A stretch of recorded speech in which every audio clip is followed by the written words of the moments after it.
"Sir, that man took my underwear." The 6-year-old's voice cut through the rumble of 12 Harley engines like a blade through flesh. Her bare feet were bleeding. Her pink dress was torn, and she was pointing a trembling finger at Daniel Titan Morrison, a 6'4" mountain of leather muscle and faded military tattoos. What happened next would destroy a predator's 20-year hunting streak. It would expose a network of monsters hiding in plain sight. And it would prove that sometimes the most dangerous-looking men in the room are exactly who you need when evil comes for your children. Subscribe now and comment your city below. This story needs to reach every parent, every grandparent, everyone who loves a child. Because what these bikers did next will restore your faith in humanity. The Steel Wolves had been riding for 6 hours straight when Titan called for the stop. 30 minutes, he said into his radio. Fuel up, grab food, stretch your legs. We roll at 4. 12 bikes pulled into the Crawford County Summer Festival parking lot, their engines growling in unison before falling silent one by one. The Tennessee heat was brutal, thick and wet, the kind that made leather stick to skin and tempers run short. Marcus Bear Johnson swung off his bike and groaned.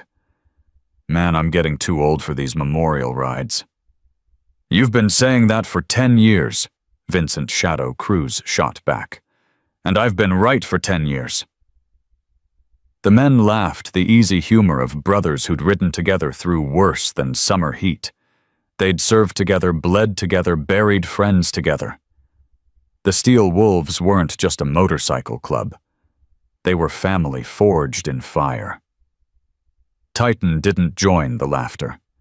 He stood apart, stretching his bad knee, the one that had taken shrapnel in Kandahar, and watching the festival crowd with eyes that never quite relaxed. Derek Blade Foster noticed. You good, Prez? Fine. You don't look fine. You look like you're scanning for hostiles. Old habits. Blade knew better than to push. Titan had demons that none of them fully understood. Something had happened 15 years ago before he founded the Steel Wolves. Something that had carved the warmth out of him and left behind this granite-faced leader who smiled rarely and trusted even less. The festival was in full swing. Families streamed past with cotton candy and corn dogs. Children shrieked on carnival rides. Country music blared from distant speakers. It was the kind of wholesome American scene that should have felt safe. But Titan had learned a long time ago that monsters didn't always look like monsters.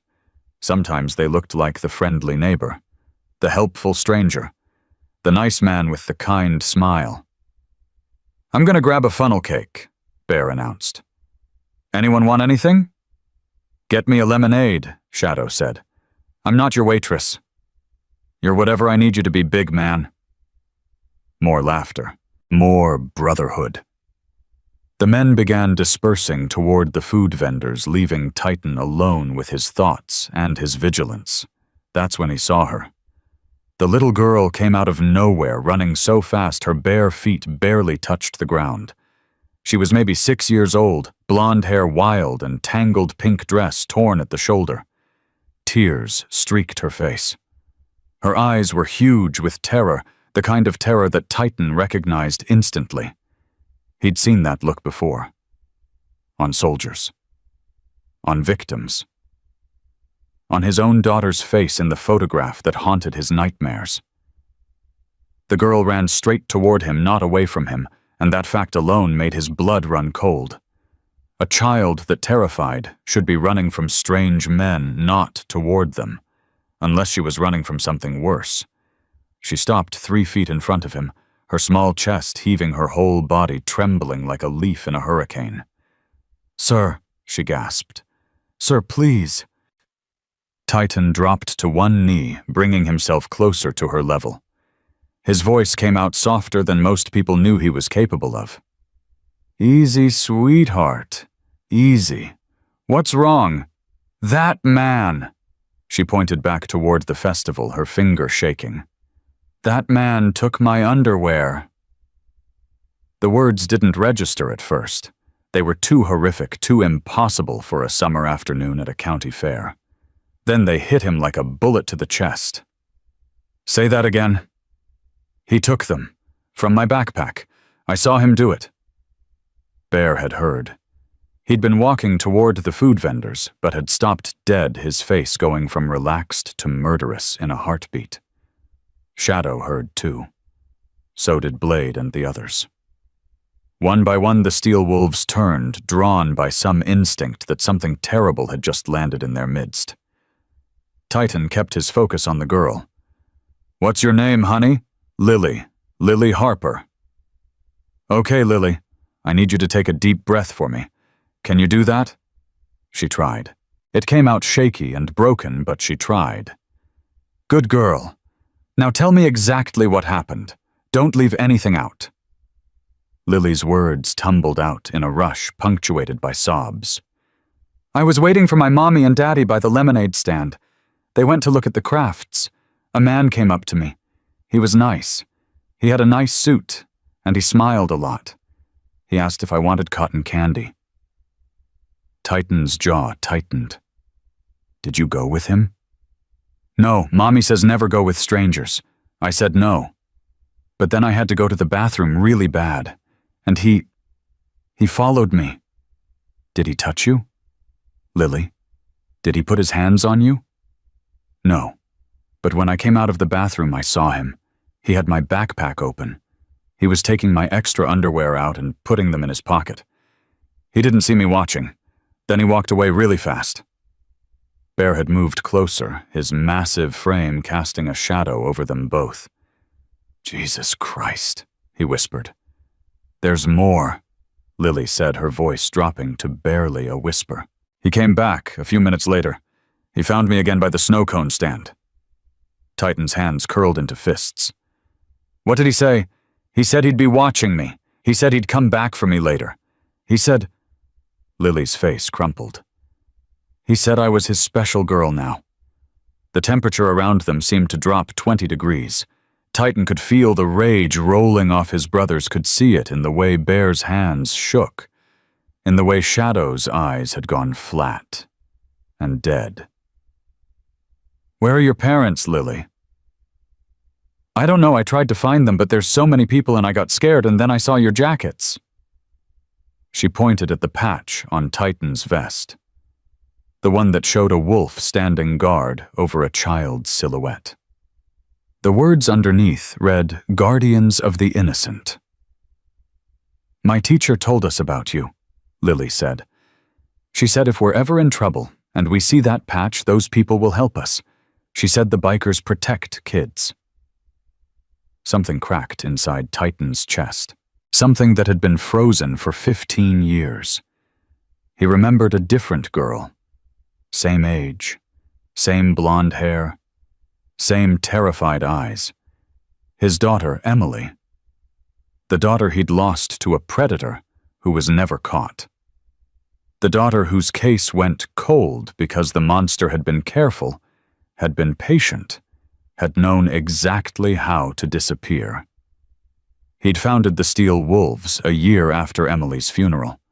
He'd created the Guardians program because he couldn't save his own child, but maybe he could help save someone else's. And now here was Lily Harper, standing in front of him, like a second chance he'd never expected to get. "Lily," he said, his voice rough with emotion he couldn't quite hide, "you did exactly the right thing coming to us. You were brave, real brave.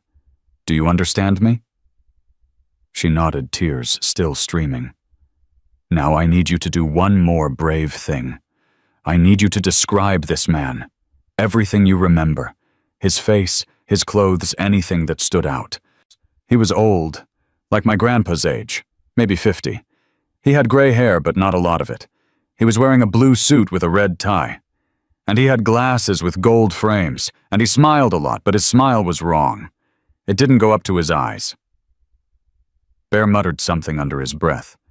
Something about what he'd like to do to a man who smiled wrong at little girls. Anything else? He had a name tag, like the kind you wear at church when there's visitors. Did you see the name Gerald? It said Gerald. Titan stood slowly, his bad knee protesting. He looked at his brothers, all of them gathered now, all of them wearing the same expression of controlled fury. Bear, you stay with Lily. Don't let her out of your sight. Find her parents, they're somewhere in the craft tents. On it. Shadow, call 911. Give them everything we've got. Male, approximately 50, gray hair, blue suit, red tie, gold-framed glasses, name tag, reading Gerald. Tell them we have a child victim, and the perpetrator is still on premises. Shadow was already pulling out his phone. Blade, take 3 men and cover the exits. If he tries to leave, you stop him. Understand? You stop him without making a scene. We need this clean. Understood. The rest of you spread out. Find this predator. Blue suit, red tie, gold glasses, name tag. Find him and keep eyes on him. Do not engage until I get there. I want to be the one who looks this monster in the face. The men dispersed instantly, moving with military precision through the festival crowd. Families parted around them, instinctively sensing the shift in energy, recognizing predators when they saw them. But these predators hunted a different kind of prey. Titan looked down at Lily one more time. Bear's going to take care of you. I promise you, Lily. I promise you on everything I am. We're going to find this man, and he's never going to hurt you or anyone else again. You promise, I promise. Bear stepped forward, his massive frame somehow managing to look gentle. He knelt down, bringing his scarred face level with Lily's. Hey there, little warrior. I'm Bear. You know why they call me that? Lily shook her head. Because bears protect their families. And right now, your family. You're safe with me. Nobody's getting anywhere near you. You understand? Lily's small hand reached out and grabbed Bear's leather vest, clutching it like a lifeline. Don't leave me. Wouldn't dream of it, sweetheart. Now let's go find your mama and daddy, okay? They're probably worried sick. As Bear led Lily toward the craft tents, Titan turned and started walking into the festival.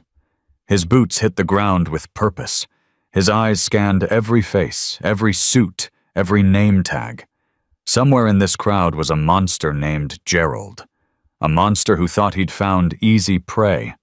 A monster who had no idea that his hunting days were about to end. Titan's radio crackled. Shadow's voice came through.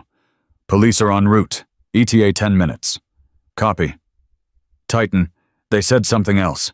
They've got a file on a Gerald Whitmore. Registered sex offender in 3 states. He's supposed to be in Ohio. They've been looking for him for 2 years. The rage that had been simmering in Titan's chest erupted into a cold, focused fury. This wasn't just a crime of opportunity. This was a practiced predator. A serial hunter of children who had been doing this for years, maybe decades.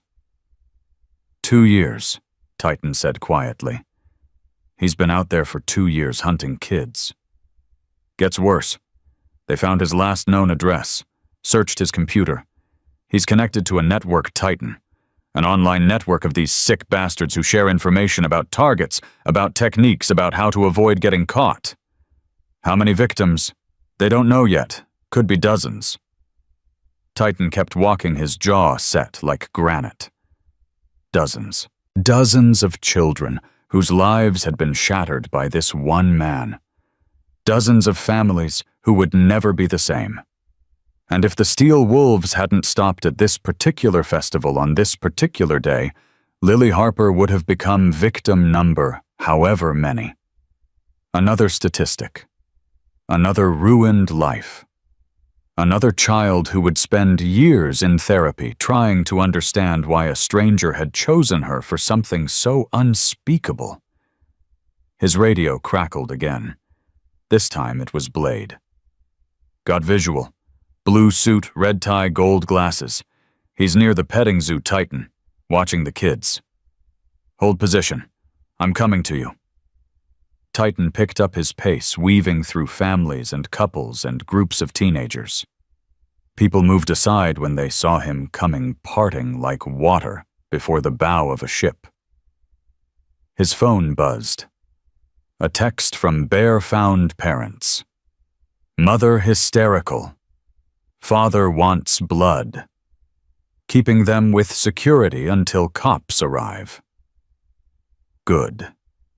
The parents needed to know their daughter was safe, but they also needed to be kept away from Gerald Whitmore until the police could take custody. Titan understood the father's rage.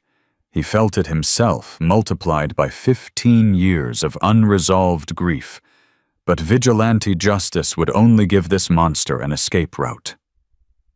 No. Gerald Whitmore was going to face real justice, prison justice, the kind where men who hurt children didn't last long among the general population. He found Blade near the petting zoo, standing casually by a fence, pretending to watch the goats. But his eyes were locked on a figure 30 feet away. Blue suit, red tie, gold-framed glasses, a name tag that read, Gerald Whitmore, insurance consultant. The man was watching a group of children pet baby rabbits. His expression was pleasant grandfatherly, completely benign. Just a nice older man enjoying a day at the festival. But Titan saw what others couldn't. He saw the way Gerald's eyes lingered too long on certain children. He saw the subtle predatory awareness in the way the man positioned himself for easy approach and easier escape. He saw the monster hiding behind the mask. That's him, Titan said quietly. Confirmed. He's been circling this area for 10 minutes. Already talked to 3 different kids. Their parents, right there with them. He's not getting close enough to be obvious. Just watching. Choosing. Where's his car? East lot. Gray Honda Civic. Illinois plates. Anyone check it? Shadow did. Said there's a duffel bag in the back seat. Kids' clothes. Multiple sizes. Titan felt his hands curl into fists again. Kids' clothes. Trophies. Souvenirs from his victims. Okay, he said, forcing calm into his voice. Here's how this goes down. We approach casual friendly. I make contact. Keep him talking. Police should be here in 5 minutes. We just need to hold him until then. And if he runs, then we make sure he doesn't get far. But Blade no violence unless he forces it. This has to be clean. For Lily. For all the other kids he's hurt. They deserve to see him go to prison, not walk free because we gave his lawyer an excuse. Blade nodded, though his eyes said he'd rather break every bone in Gerald Whitmore's body. Titan took a deep breath and started walking toward the monster. Gerald turned as he approached, and Titan watched the man's expression cycle through several emotions in rapid succession. Surprise at being approached, wariness at Titan's size and appearance, calculation as he assessed the threat, and finally a forced friendly smile that didn't quite reach his eyes. "Can I help you?" Gerald asked. His voice was pleasant, warm, the kind of voice that probably put children at ease, the kind of voice that probably told them they were special, that this was their little secret that no one would believe them if they told. "Just admiring the festival," Titan said, keeping his tone conversational. "First time here. You local?" "Just passing through. Insurance conference in Nashville. Thought I'd check out the fair." "Nice day for it." "Beautiful day." They stood in silence for a moment, both pretending to watch the children at the petting zoo. Titan could feel the wrongness radiating off Gerald Whitmore like heat off asphalt. Could see it in the way the man's eyes kept drifting back to the kids, despite his attempt at casual conversation. "You have children?" Titan asked. Something flickered in Gerald's eyes. "No, never been blessed with that." "Shame. Kids are wonderful." "They really are. So innocent. So trusting." Gerald's voice had taken on a distant quality, almost dreamy. The world hasn't ruined them yet. Titan's jaw tightened. Funny way to put it. Is it? I just mean they haven't learned to be cynical yet. They still believe in goodness, still believe in people. Some people deserve that trust, some don't. Gerald turned to look at him more directly, and for just a moment the mask slipped. Something cold and calculating looked out from behind those gold-framed glasses. That's quite philosophical for a... Gerald paused, letting his eyes travel over Titan's leather vest and tattoos. Biker. I'm a man of many layers. I'm sure you are. The sirens were audible now, growing closer. Gerald heard them too. His body language shifted almost imperceptibly, a slight tensing of muscles, a subtle angling toward an escape route. Sounds like trouble, he said, his voice still casual, but his eyes now scanning the crowd. Sounds like justice. Gerald's head snapped back toward Titan. The mask had slipped further now. The grandfatherly warmth was gone, replaced by something sharp and dangerous. I'm sorry. A little girl named Lily came to us about 15 minutes ago. Said a man in a blue suit with gold glasses took something from her backpack. Said he told her she was his special girl. Said he promised to come back for her. Gerald's face went white. Then in a heartbeat, red with fury. I don't know what you're talking about. Empty your pockets. You can't empty your pockets. Gerald's eyes darted left, right, calculating distances and odds. Blade had moved closer. So had two other steel wolves who had been watching from nearby. The net was closing. This is harassment, Gerald said, his voice rising. I'm going to call my lawyer. You're going to stand here and wait for the police, and then you're going to explain why you have a 6-year-old girl's underwear in your pocket. And then you're going to explain what's in that duffel bag in your car. And then you're going to explain why you've been running from Ohio for 2 years while there's a warrant out for your arrest. The color drained from Gerald's face again. His mask crumbled completely, revealing the coward underneath. I don't know what you're talking about. This is all a misunderstanding. He bolted. Or tried to. He made it exactly 3 steps before Blade's hand closed on his arm like a vice. Let me go, Gerald screamed. Help, these men are attacking me. Someone help. But no one came to help. The families at the petting zoo had backed away, pulling their children close. The crowd around them had formed a loose circle, watching but not interfering. You're not going anywhere, Blade said calmly. Sit down and wait for the cops, or I'll make you sit down. This is assault, I'll sue, You'll what? Titan stepped closer, his voice dropping to something barely above a whisper. You'll call your lawyer, go ahead. Call him. Tell him you were arrested with a child's underwear in your pocket. Tell him about the warrant in Ohio. Tell him about the duffel bag full of children's clothes. See how fast he drops your case. Gerald's struggles weakened. His legs seemed to give out, and only Blade's grip kept him upright. Please, he whimpered. Please, this is all a mistake. I never touched her. Shut up. The police cruisers pulled into the parking lot, lights flashing. 4 officers emerged and made their way toward the commotion, hands on their weapons. There's your ride, Titan said to Gerald. Enjoy prison. I hear the other inmates have a special welcome for men who hurt children. Gerald Whitmore started crying then. Ugly, pathetic sobs that seemed completely disconnected from the monster he'd been minutes before. The mask was gone entirely now, leaving behind nothing but a broken predator caught in a trap of his own making. The police took over handcuffing Gerald with professional efficiency, while one officer took preliminary statements. Titan watched them pat Gerald down, watched them pull a wad of pink fabric from his right front pocket. Lily's underwear, the evidence that would send this monster away forever. Sir? A young officer approached Titan, notepad in hand. I need to get your statement. Daniel Morrison, president of the Steel Wolves MC. We were passing through, stopped for food. A little girl named Lily Harper ran up to us saying a man had stolen her personal items from her backpack. She gave us his description. We found him. We held him until you arrived. You didn't rough him up. Look at him, not a mark on him. We're not vigilantes, officer. We just believe in protecting children. The officer glanced at the Guardian's patch on Titan's vest and nodded slowly. I've heard about your program. It's good work. It's necessary work. Too many predators out there. Not enough people willing to do something about it. Well, you definitely did something today. That man has warrants in 3 states. There are families who've been waiting years for closure.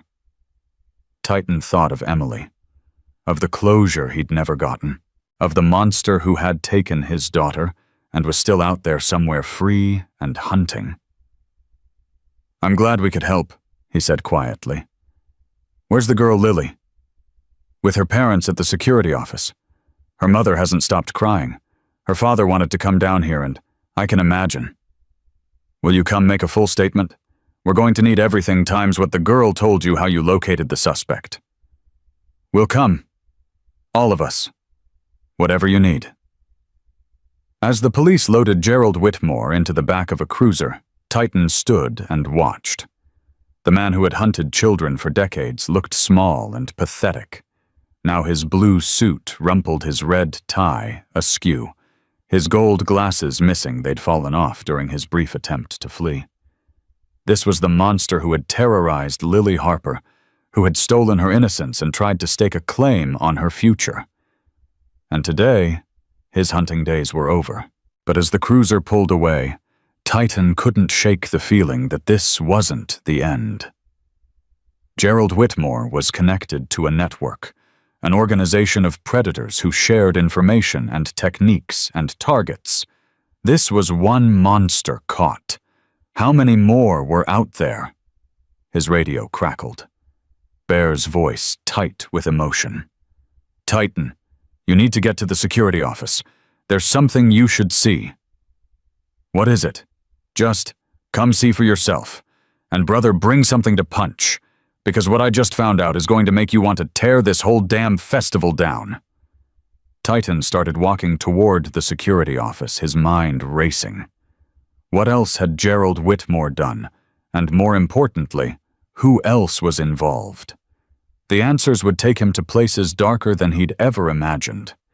And before this was over, the Steel Wolves would face a choice that would define everything they believed in. But that was tomorrow's battle. Today, a 6-year-old girl named Lily Harper was safe. And sometimes that had to be enough.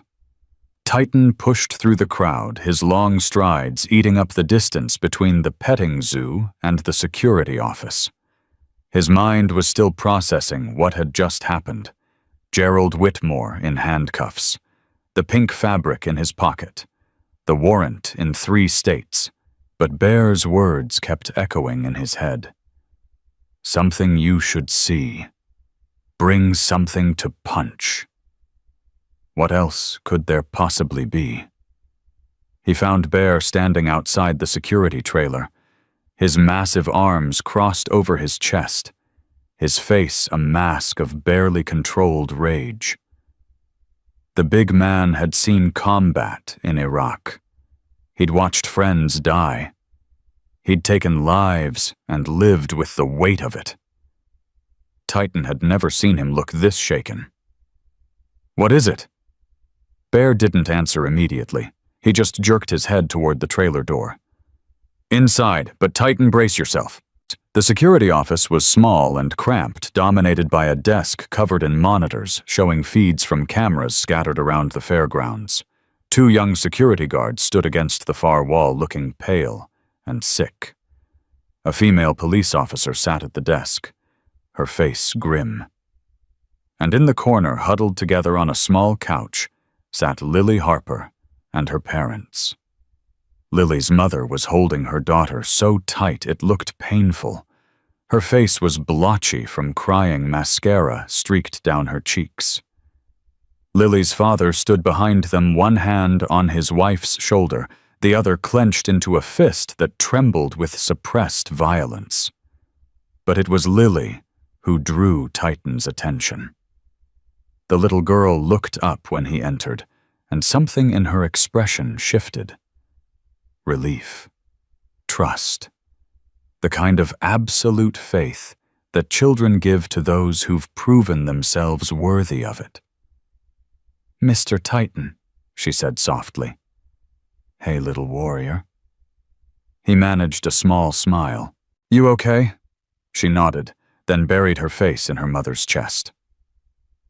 The police officer stood. "Mr. Morrison, I'm Sergeant Patricia Hayes. I need to show you something." Bear said it was bad. Bear was being generous. She led him to the desk and pulled up something on the main monitor. Security footage, time-stamped from earlier that day. "We pulled all the footage from the past 6 hours," Hayes explained, "looking for everything Gerald Whitmore did while he was here. And watch." She hit play. The footage showed Gerald entering the fairgrounds at 10:47 a.m. He walked slowly, casually stopping occasionally to look at vendor booths or watch carnival games. Normal behavior. Nothing suspicious. Then the pattern changed. "There," Hayes said, pointing. "See how he shifts direction." Gerald had stopped near the carousel. His head turned, tracking something. Someone, a child. "He follows that little boy for 8 minutes, Hayes said, her voice tight. "Gets within 10 feet 3 different times. Then the boy's father shows up and Gerald backs off." She fast-forwarded. "Here's another one. Little girl, maybe 7. He follows her from the snow cone stand to the restrooms, waits outside for 4 minutes. When she comes out with her mother, he leaves." Fast forward again. "And another, and another, and another." Titan watched his stomach churning as Gerald Whitmore systematically stalked child after child through the Crawford County Summer Festival. Testing approaches, gauging supervision levels, looking for the perfect victim. "How many?" Titan asked, his voice barely above a whisper. 17 children. That we can identify." He approached and followed 17 different children over the course of 5 hours. "Jesus. It gets worse." Hayes pulled up another feed. This one showed the area near the lemonade stand where Lily said she'd been waiting for her parents. "Watch this." But Gerald appeared at the edge of the frame. He stopped, his attention immediately fixed on something off-screen. His whole demeanor changed, subtle but unmistakable to anyone who knew what to look for. The predator had found his prey. He approached, spoke. The conversation lasted maybe 30 seconds before a small blonde figure, Lily, shook her head and stepped back. Gerald smiled, nodded, walked away. But he didn't go far. "He circles back 4 times in the next 20 minutes, Hayes said, always keeping her in sight, waiting for his moment. The footage showed Lily heading toward the portable restrooms. Gerald followed at a distance, then veered toward the family area where backpacks and bags were stored on a rack. "There," Hayes pointed. Gerald's hand dipped into a pink backpack. Quick, practiced, professional. He withdrew something small, tucked it into his pocket, and walked away. "That's when Lily came out and saw him," Titan said. "She's lucky. If she'd been 30 seconds later, she never would have known. And he'd have come back for her." Titan turned away from the screen. His hands were shaking not from fear, but from rage so intense it felt like fire in his veins. "You said it gets worse." "We ran his plates, got access to his vehicle. What we found," Hayes paused, seeming to gather herself. "There's a duffel bag in his car, children's clothing, 23 items, different sizes, different ages, boys and girls, all underwear." The room went silent. 23, Titan repeated. "At minimum, those are just the ones he kept, trophies." Behind him, Lily's mother made a sound, something between a sob and a scream. Her husband pulled her closer, his own face contorted with horror and helpless rage. "There's more," Hayes continued, though she looked like she'd rather be anywhere else. "His phone. We got a warrant expedited. He's connected to an online network, private forums where men like him share information, photos, videos, target profiles. Target profiles. Files on children they're interested in, physical descriptions, routines, where they live, where they go to school, how to approach them, how to isolate them." Titan felt the floor tilt beneath his feet. "Are you telling me there's a database of children these monsters are hunting?" "That's exactly what I'm telling you." How many children are in that database?" Hayes met his eyes, and in that moment Titan saw his own horror reflected back at him. Thousands. The word hung in the air like poison. "FBI is taking over," Hayes said. "This is bigger than anything we can handle locally. But Mr. Morrison, you and your men may have cracked open something massive today. Gerald Whitmore wasn't just a predator. He was part of a network, an organization. And now that we have his phone, his communications, his contacts, you can find the others. We can try." Titan turned back to look at Lily, the little girl who had run to strangers for help because her teacher had told her about a patch on a leather vest. The brave child who had probably just saved countless other children simply by speaking up. He walked over and knelt in front of her. "Lily, look at me." She lifted her head, her eyes red-rimmed but dry now. "What you did today was the bravest thing I've ever seen. You understand me? You didn't just save yourself. You saved other kids, too, lots of them." "I did. You did. Because you spoke up. Because you found help. Because you didn't let him win." Lily's lower lip trembled. "I was so scared." "I know. That's what makes it brave, being scared and doing the right thing anyway." Her father stepped forward. His voice was thick when he spoke. "Mr. Morrison, I don't know how to thank you. If she hadn't found you, if you hadn't believed her, if—" "Don't," Titan said, standing. "Don't thank me. Thank your daughter. She did all the hard work." "But you listened. Do you know how many people would have just dismissed a crying child, assumed she was making it up?" Titan thought of Emily again, of the reports that were filed and ignored, of the warnings that went unheeded, of the monster who kept hunting because no one took a scared child seriously. "Too many," he said quietly. "That's why we do what we do." His radio crackled. Shadow's voice. "Titan, we've got a situation." "What kind of situation?" "Gerald Whitmore's not the only one we should be worried about. I just talked to the feds. They're pulling data from his phone right now, and they found something." "What? Another member of his network, someone who's been messaging him for the past 2 hours." Titan's blood went cold. "Messaging him about what?" "About Lily. Gerald sent her photo to the group chat at 11:15 this morning. Asked for acquisition assistance. Someone responded saying they were in the area and could help." "Are you telling me there's another predator here at this festival?" "That's exactly what I'm telling you. And Titan, the messages suggest he's already made contact with a child, a different child, within the last hour." The world seemed to narrow to a single point. One monster was in custody, but another was still hunting. Still out there among the cotton candy and carnival rides, stalking a child who had no idea they were in danger.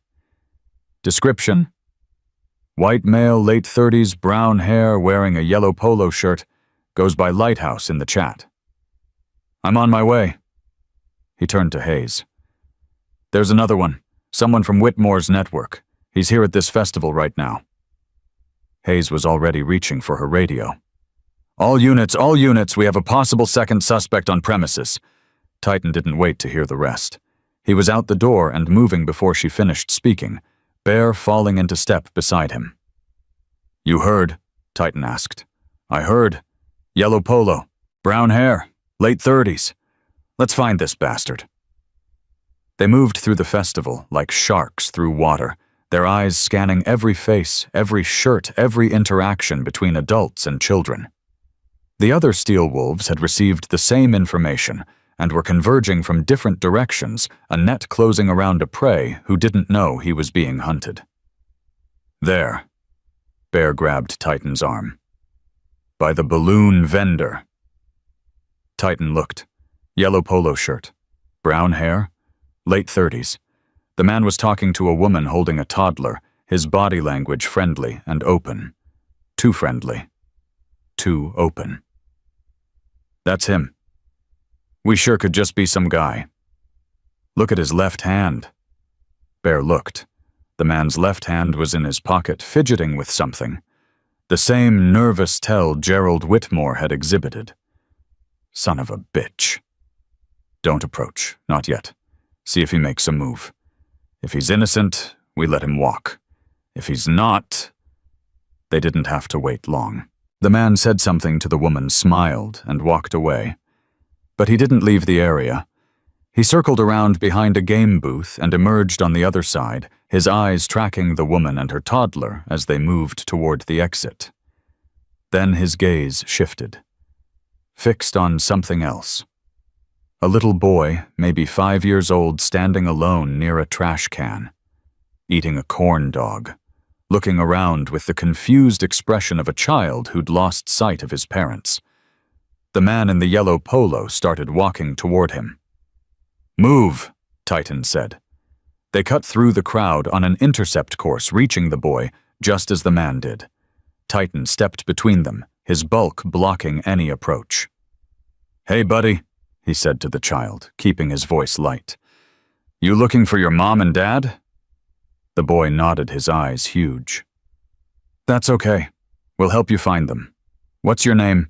"Tyler." "Nice to meet you, Tyler. I'm Titan. This is Bear. We're going to stay right here with you until your parents come back, okay?" "Okay." The man in the yellow polo had stopped, his expression shifting through confusion, irritation, and then carefully concealed panic. He knew. He knew he'd been made. "Can I help you with something?" the man asked, his voice tight. Titan turned slowly, putting himself fully between the man and the child. "No, but the police might be able to help you." "I'm sorry. Yellow polo, late 30s, brown hair.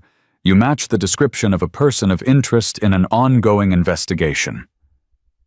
The man's face went pale. "I don't know what you're talking about."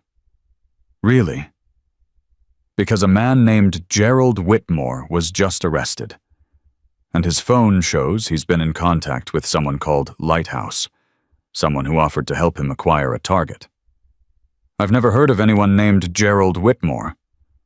"Then you won't mind waiting here while the police sort this out."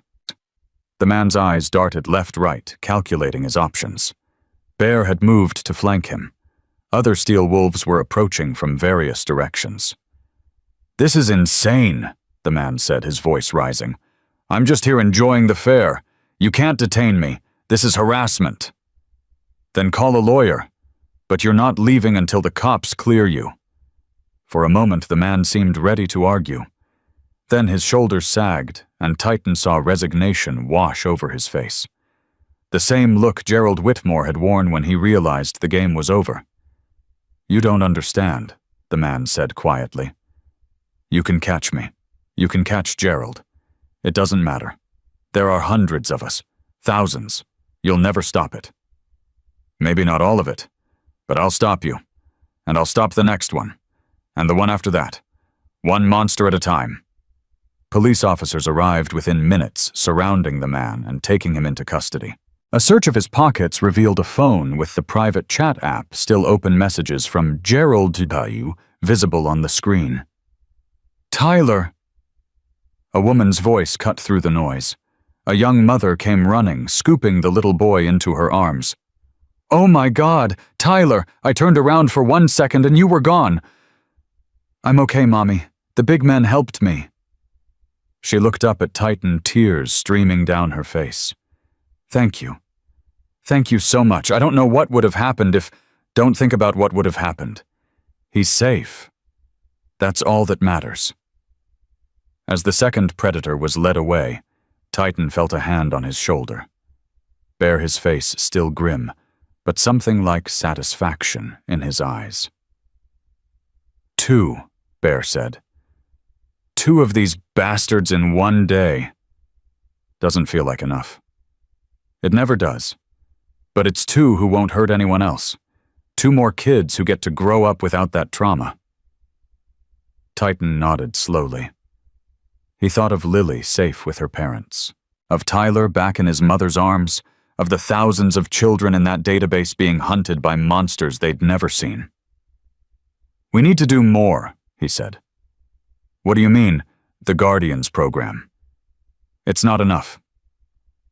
We show up at events, we keep our eyes open, but we're reactive. We wait for something to happen before we act."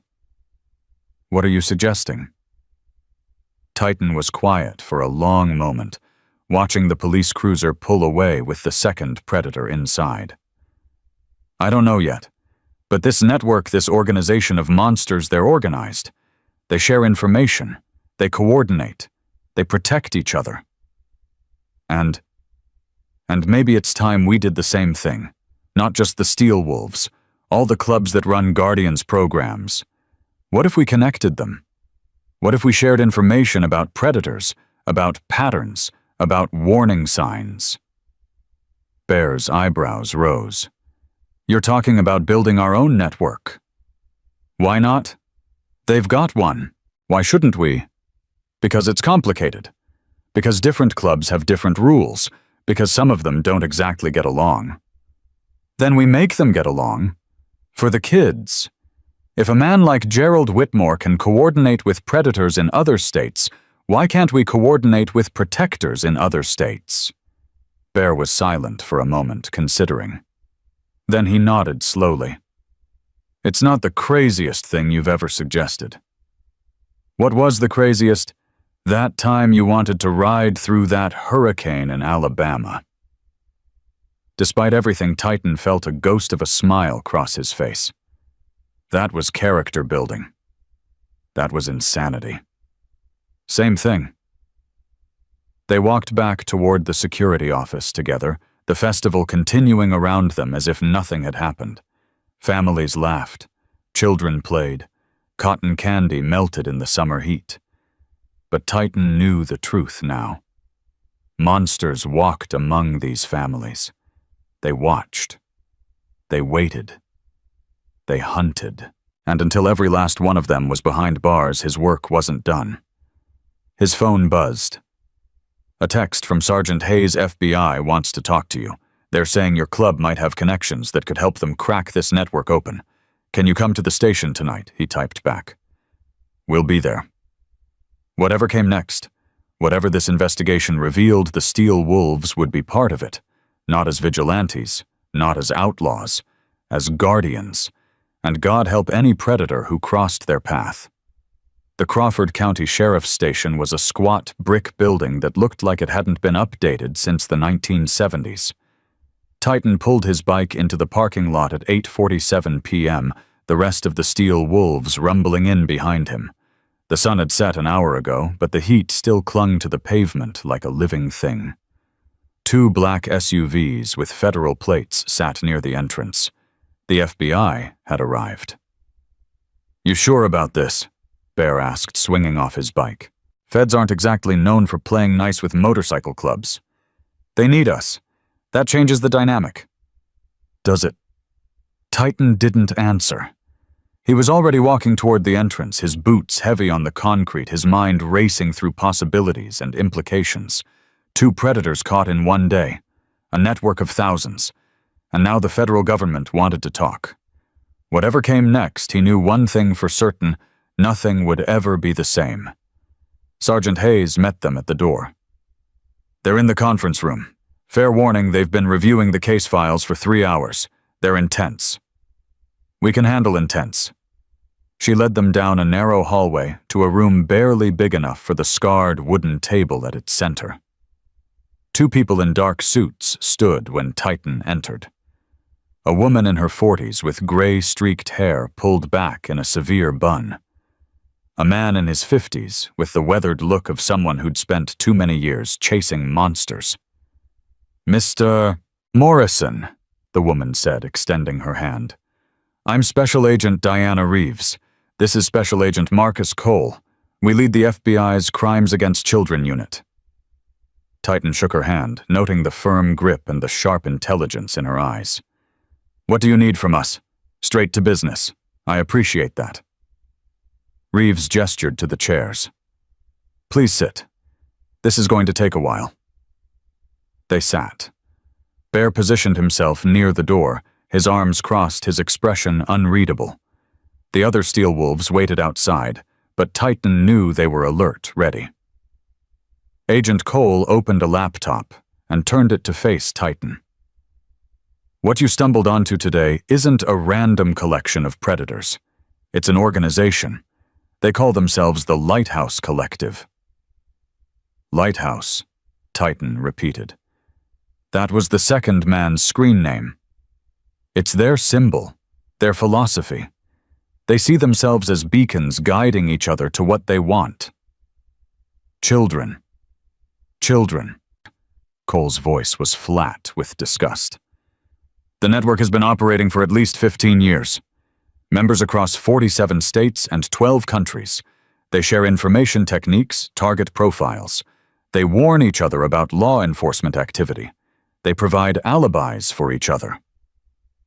Reeves leaned forward. "Gerald Whitmore has been a member for 11 years.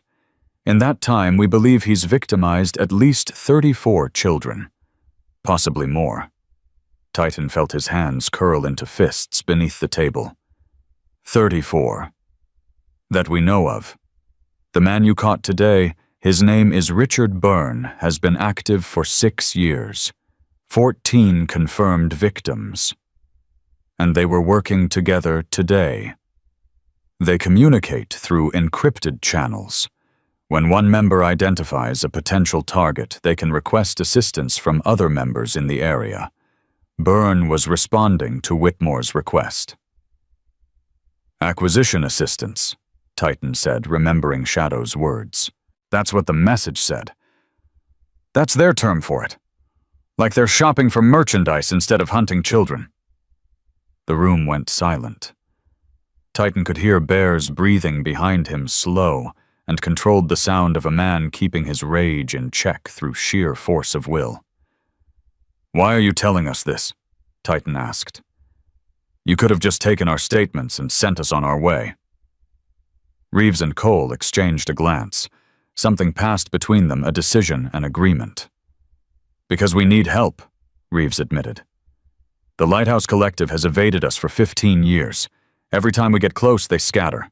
They have protocols for this. Warning systems, escape plans.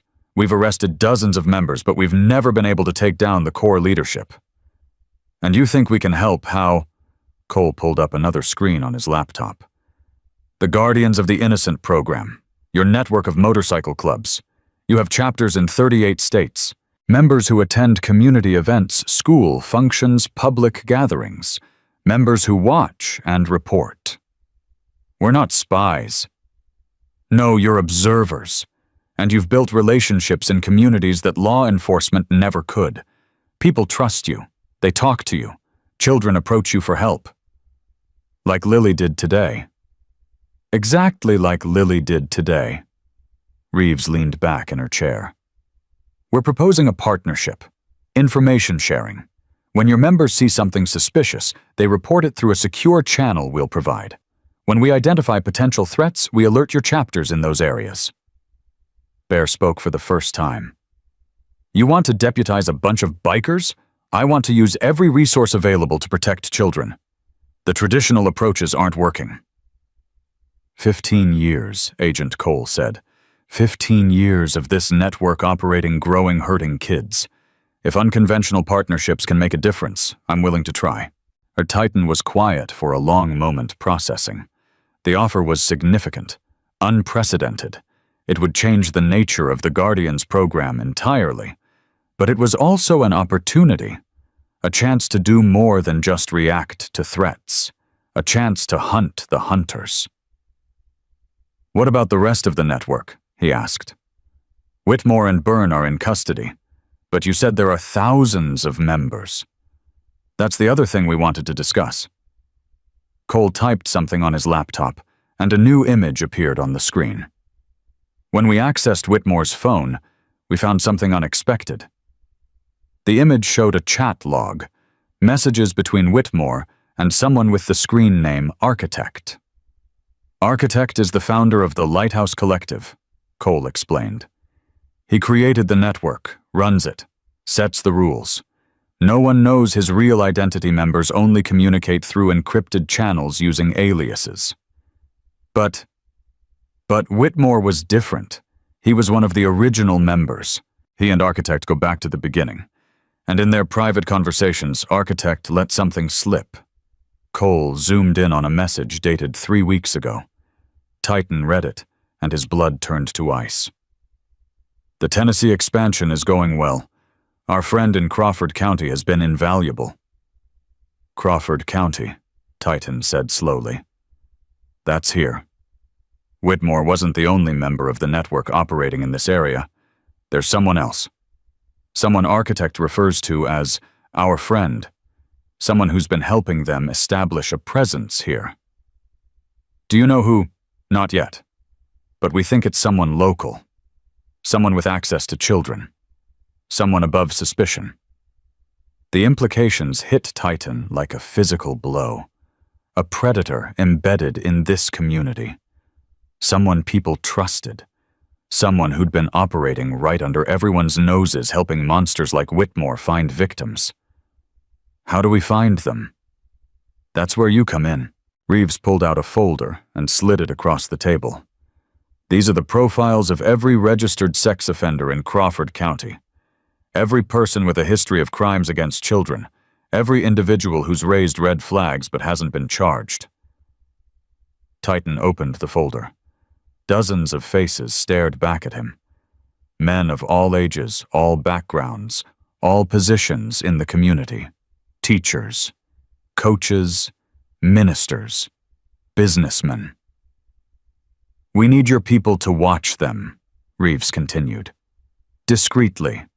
Document their movements, their contacts, anyone they interact with regularly. We're looking for patterns, connections, anything that might lead us to Architect's friend. This is surveillance. This is protection. Every day that person remains free is another day they can hurt children. Another day they can guide predators like Whitmore to new victims." Titan stared at the faces in the folder. One of these people, maybe more than one, was part of the network. Part of the machine that had been grinding up children for 15 years. He thought of Lily, of her terrified eyes and trembling voice, of the words that had changed everything. "Sir, that man took my underwear." He thought of Emily. "I need to ask you something," he said quietly. Reeves nodded. "Go ahead." 15 years ago, a girl named Emily Morrison was abducted from her home in Arkansas. She was 6 years old. Her case was never solved. The agent's expressions shifted. Recognition dawned in Reeves's eyes. "Your daughter," she said softly.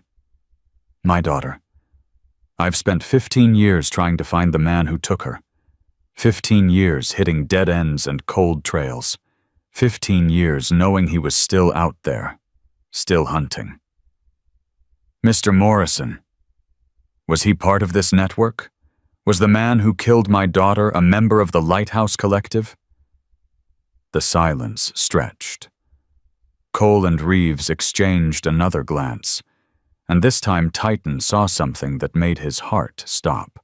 They knew something. "We don't know for certain," Cole finally said. "But 6 months ago we recovered a server used by the network. It contained archives going back almost 2 decades, case files, reports, discussions about acquisitions, that matched dozens of unsolved cases across the country, including Emily's. There was a discussion thread from 15 years ago, a member in Arkansas asking for advice on surveillance techniques for a residential target. The timeline matches, the location matches, but we can't prove a direct connection without more evidence. Titan's hands were shaking now. 15 years of grief and rage and guilt, all of it suddenly focused on a single point. The network. The Lighthouse Collective. The monsters who had taken his daughter. Give me the name. We don't have a name. The member who posted those messages used an alias Shepard. We've never been able to identify him. But Mr. Morrison... Cole leaned forward, his voice intense. If Shepard is still active, if he's still part of the network, then the information we're gathering now could lead us to him. The partnership we are proposing, it could be the key to finding your daughter's killer. The room seemed to spin. Titan gripped the edge of the table, anchoring himself to reality. For 15 years he'd searched. For 15 years he'd failed. He'd founded the Steel Wolves to give meaning to his pain. He'd created the Guardians program because he couldn't save Emily, but maybe he could save other children. And now suddenly, impossibly, there was hope. "I'm in," he said. "Whatever you need, we're in." Bear's hand landed on his shoulder, steadying him. "Titan, we're in," he repeated. "All of us. Every chapter. Every rider. If this network took Emily, then I'm going to tear it apart piece by piece until I find the man who killed her, and I'm going to make sure he never hurts another child again." Reeves nodded slowly. "Then let's get to work." The next 3 hours were a blur of planning and coordination. Secure communication channels were established. Contact protocols were defined. Target profiles were distributed to Steel Wolves members across the state. By midnight, the framework for the partnership was in place. And Titan had a new mission, not just protecting children, but hunting the hunters. As they walked out of the station, Bear pulled Titan aside. "You okay, brother?" "No, but I will be. This thing with Emily, it could consume you. You know that, right? It already has. For 15 years it's been eating me alive, but now I have a direction, a target, something to do besides just survive the guilt. And if we don't find him, this Shepard." Titan looked up at the stars, countless points of light in the darkness. "Then at least I'll know I tried everything, that I didn't give up, that I fought for her until the end." His phone buzzed, a text from an unknown number. "You're making a mistake. We know who you are. We know where you ride. Back off now or you'll regret it." He showed it to Bear. The big man's expression hardened. "Looks like we got their attention." "Good." Titan pocketed the phone. "I want them scared. I want them looking over their shoulders. I want them to know that we're coming for them, and we're not going to stop until every last one of them is in prison or in the ground. That's not a threat you can back up alone. I'm not alone. I've got 11 brothers here and thousands more across the country, and now I've got the FBI." He started walking toward his bike. "The Lighthouse Collective has been operating in the shadows for 15 years. It's time someone turned on the lights." 3 days later, Titan stood in the Crawford County Community Center, facing a crowd of nearly 200 people. Word had spread about what happened at the festival, about Lily Harper, about the bikers who had protected her, about the predators who had been caught. The town wanted answers. They wanted to understand how monsters had walked among them without anyone noticing. They wanted to know what they could do to protect their children. Titan had agreed to speak despite his natural aversion to public attention, because the message was more important than his comfort. "I'm not going to stand up here and tell you everything is fine," he began, his voice carrying through the crowded room. "Everything is not fine. 2 men were arrested at your festival, men who came here specifically to hunt your children, and one of them had been doing it for over 20 years. Murmurs rippled through the crowd. Parents clutched their children closer. Grandparents exchanged worried glances. But here's the thing, those men didn't look like monsters. They looked like regular people. Gerald Whitmore wore a nice suit and a friendly smile. Richard Byrne looked like someone's neighbor. That's how they operate. That's how they've always operated. "So how do we protect our kids?" a woman called out. "How do we know who to trust?" You teach them to speak up. You teach them that if something feels wrong, it probably is. You teach them that there are people who will listen, who will believe them, who will help. He pointed to the Guardian's patch on his vest.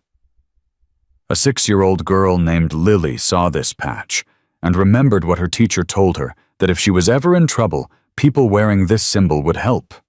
And when she found herself in the worst moment of her life, she ran to us instead of running away. That little girl's courage is why Gerald Whitmore is in prison tonight. Her courage is why Richard Byrne is facing charges. Her courage is why we discovered a network of predators that's been hurting children for 15 years. "A network," someone shouted. "What network?" Titan took a breath. He'd discussed this with the FBI. They'd agreed that controlled disclosure might help, might encourage other victims to come forward, might pressure the network into making mistakes. The men who were arrested are part of an organization. They share information about children. They help each other find victims. They've been operating across the country for years. The room erupted. Shouts of outrage, cries of fear, parents demanding to know if their children were safe. Titan raised his hand, and slowly the noise subsided. "I know this is scary. It should be scary. But being scared doesn't help your children. Being vigilant does. Being educated does. Being willing to listen to your kids when they tell you something isn't right, that's what makes the difference."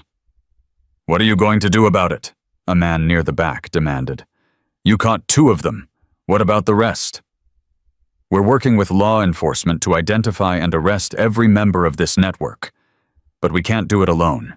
We need the community's help. If you see something suspicious, report it. If your child tells you an adult makes them uncomfortable, take it seriously. If you have information about anyone who might be involved in crimes against children, come forward." An elderly woman stood up, her voice trembling. "My grandson. 3 years ago, he told me a man at his school made him feel scared. I didn't. I thought he was just being dramatic. I told him to be polite to adults." Tears streamed down her face. What if I was wrong?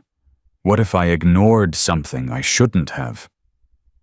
Titan stepped down from the small stage and walked to her. He took her hands in his, this grandmother shaking with guilt and fear. "Ma'am, you didn't know. None of us knew how organized these monsters were, how careful, how practiced at hiding. But now you know, and now you can act differently. What do I do? You talk to your grandson. You ask him about that man. You listen to whatever he tells you, no matter how uncomfortable it makes you feel. And then you call the number on those flyers we're handing out." He turned back to the crowd. "That's what we all do. We start listening. We start watching. We start protecting our kids with the same dedication that these predators use to hurt them."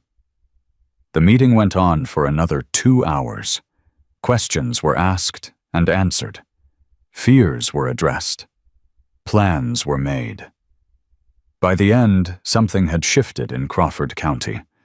The shock and horror had transformed into something else: determination.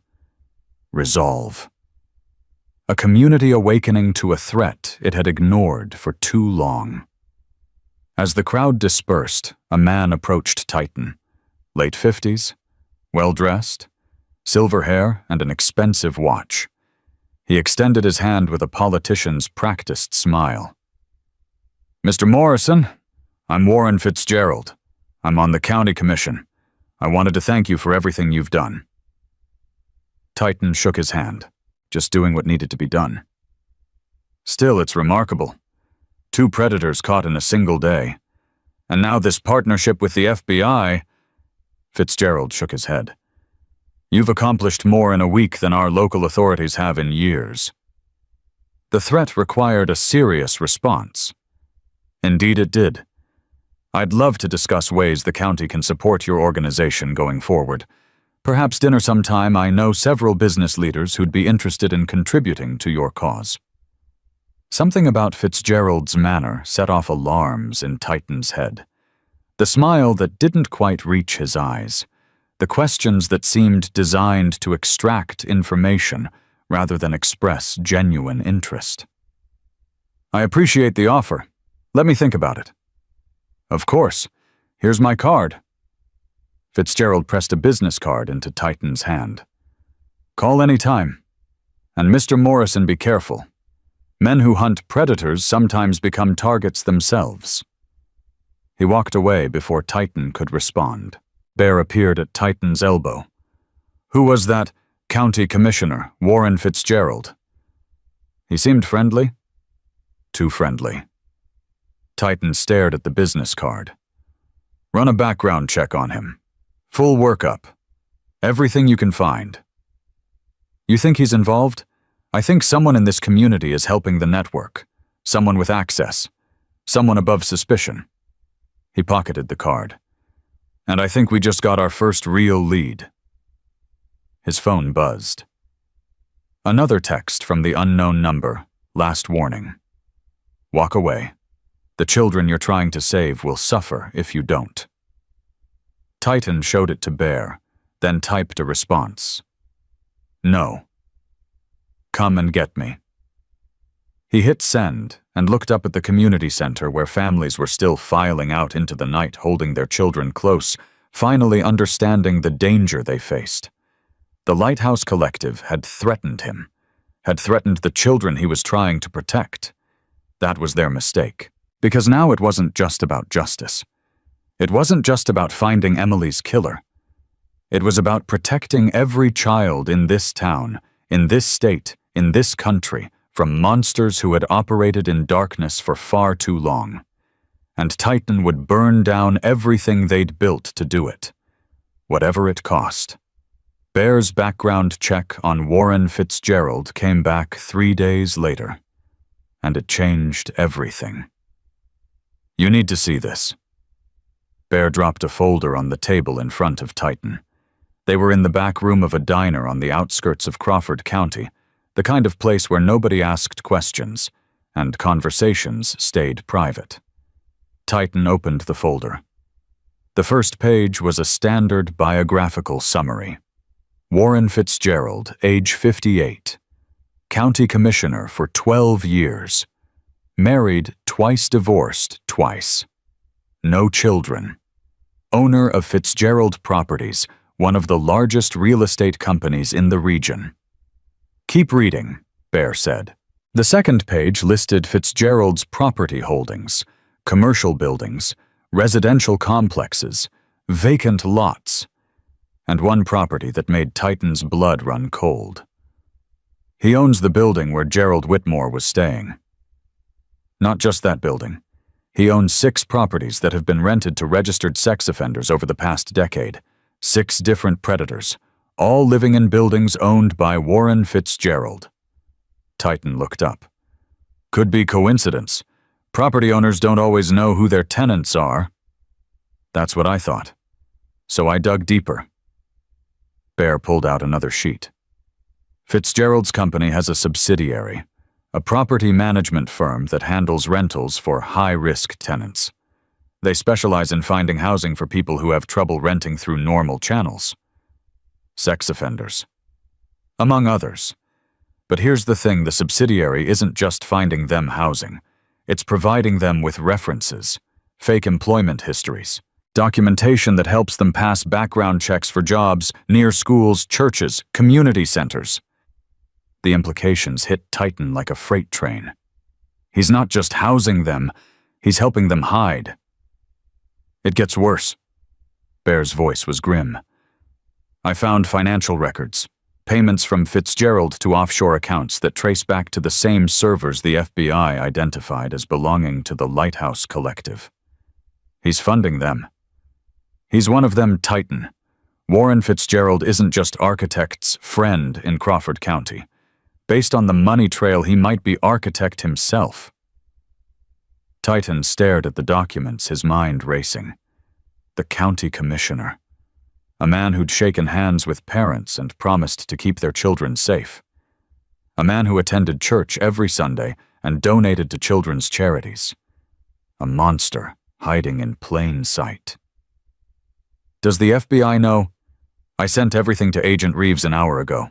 She's getting warrants now. How long? She said 48 hours minimum. They need to build an airtight case. Fitzgerald has lawyers' connections, resources. If they move too fast, he could walk on a technicality. 48 hours. That's 48 hours he could use to destroy evidence, warn his network, disappear. I know, but what's the alternative? We can't just grab him off the street. Titan's phone buzzed. A text from Shadow. Something's happening at the Harper house. You need to get here now. His stomach dropped. Lily. 20 minutes later, Titan's bike skidded to a stop in front of the Harper residence. 2 police cruisers were already there, lights flashing. A small crowd had gathered on the sidewalk, neighbors watching with worried expressions. Shadow met him at the curb. Someone broke in. About an hour ago. Family wasn't home, thank God. What did they take? Nothing. But they left something. Shadow led him around to the back of the house where Sergeant Hayes stood guard over a broken window. Glass littered the ground. The back door hung open. Mr. Morrison? Hayes's face was pale. You need to see what's inside. The kitchen table had been cleared. In its place sat a single photograph Lily Harper taken at the festival, walking toward the lemonade stand. A red circle had been drawn around her face. Beneath the photograph, written in black marker, "We told you to stop." Titan's hands shook as he picked up the photo. Rage and fear warred inside him, each emotion fighting for dominance. Where's the family? At the station. We're putting them in protective custody until we figure out who did this. It was the network, the Lighthouse Collective. This is retaliation for what happened at the festival. We figured as much, but proving it is another matter. Where's Fitzgerald? Hayes frowned. The commissioner. He's at his office, I assume. Why? Titan didn't answer. He was already walking back toward his bike, pulling out his phone to call Agent Reeves. She answered on the first ring. I was just about to call you. We have a problem. I know. Someone broke into Lily Harper's house, left a threatening photo. It's worse than that. 3 other families have been targeted in the past hour. Families whose children were among the 17 Gerald Whitmore, stalked at the festival. What? Threatening messages, vandalism. One family found a dead animal on their porch with a note that said, "This could be your child." The network isn't just retaliating against you, Mr. Morrison. They're terrorizing everyone who might cooperate with our investigation. You need to move on, Fitzgerald. Now. Tonight. We're not ready. The warrants. People are in danger. Children are in danger. If you wait 48 hours, someone's going to get hurt. The line was silent for a long moment. Then Reeves sighed. I'll see what I can do. But Morrison, do not confront Fitzgerald yourself. If he is architect, he's dangerous. More dangerous than anyone we've encountered in 15 years of investigating this network. I understand. Do you? Because I've read your file. I know what happened to your daughter. I know you've been waiting 15 years for a chance at the man responsible, but if you go after Fitzgerald before we're ready, you could destroy our entire case. You could let every predator in that network walk free. Titan closed his eyes. Emily's face floated before him, her smile, her laugh, the way she used to run to him when he came home from deployment. The memories that haunted him. the ghost that drove him. I won't move on Fitzgerald, not yet, but I need something in return. What? Protection for the families. Real protection. Not just patrol cars driving by every few hours. I want armed guards, safe houses, whatever it takes to keep these kids safe until you can make your move. That's a lot of resources. These people trusted us. They came forward because we told them it was safe to talk. If we let the network terrorize them into silence, we're no better than the predators we're hunting. Another pause. Then I'll make it happen. But Morrison, stay away from Fitzgerald. Promise me. I promise.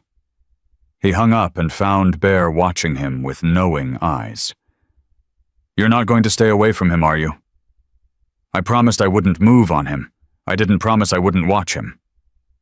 Bear nodded slowly. Where do you want us? I want eyes on Fitzgerald around the clock. Discreet. Don't let him know we're watching. If he tries to run, if he tries to destroy evidence, if he makes any move toward any child, we take him down.